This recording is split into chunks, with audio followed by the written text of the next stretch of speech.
um, a whole social what's it called? We have blogs, social media page. Blogs are a great, effective way to communicate something. People can comment on your blogs. People can share it. It's so much better than having emails or instant messages or anything. If your company does not have a social media portal, then there are certainly documents you can share. I find that, for example, if I'm working on some kind of an investigation and I need to explain something, right? And then I know for a fact that later on down the line, that explanation would need to be shared with somebody else, and people will have questions, etc. It's a lot better to have that information in a central location as opposed to just having an email and then some higher up will be added to that email, and then they'll ask the same questions as whatever you said earlier. So having a document or a blog post or something like that is a lot more organized. As a professional, to appear professional, it's important to, I think, and I've been there myself. Don't ask too many questions, right? A lot of times it's tempting to just keep asking somebody questions, or somebody who's more experienced than you. They'll have all the answers, but then you will appear lazy. As much as possible, try to answer the questions if you can. If you have a question how something works, what the current functionality of the software is, for example, right? Yeah, you can ask somebody, or you can set up a simple test for yourself and find out for yourself.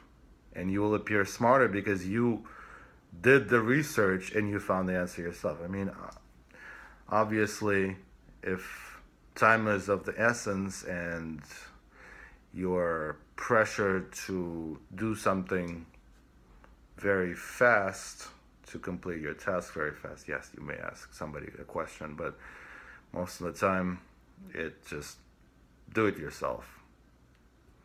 People will respect you more. You will learn more. Organize your work. Organize your. Don't be one of those people who has, in addition to thousands of unread emails, 50 open browser tabs, and just files all over your desktop. That sort of lack of organization is something that results in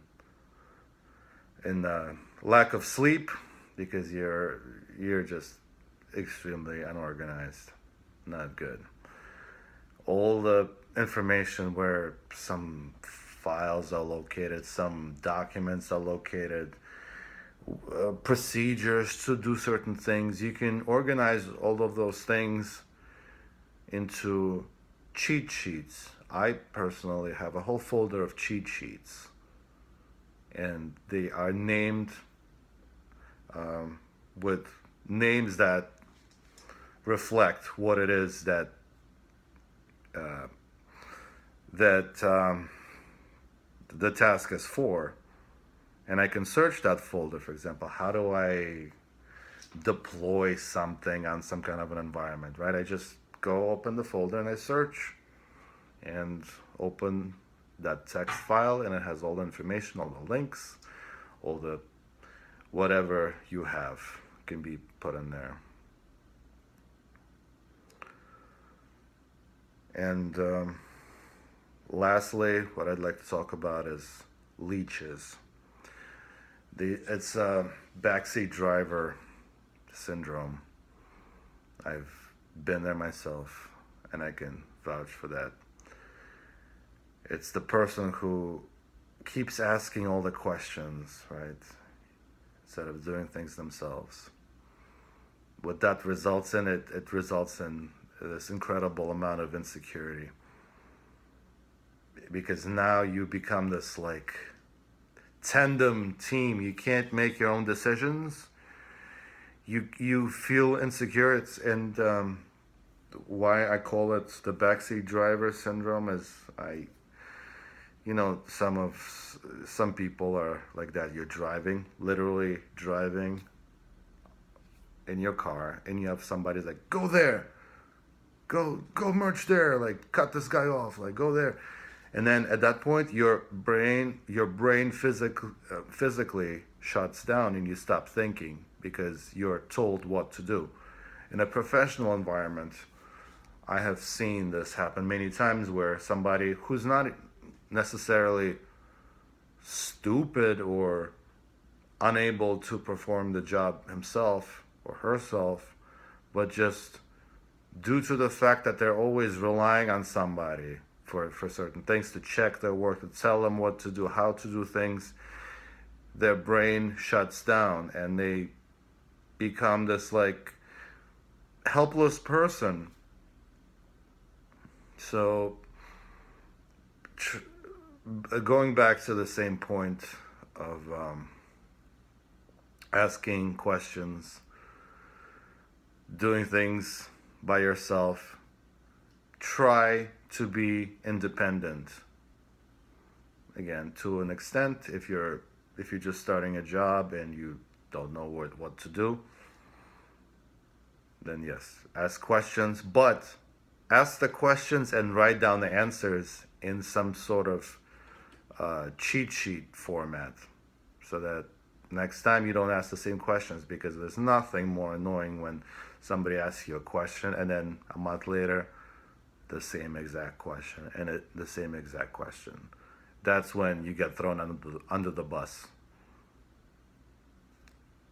So some thoughts, some food for thought. Hopefully you guys find my videos useful. Thank you.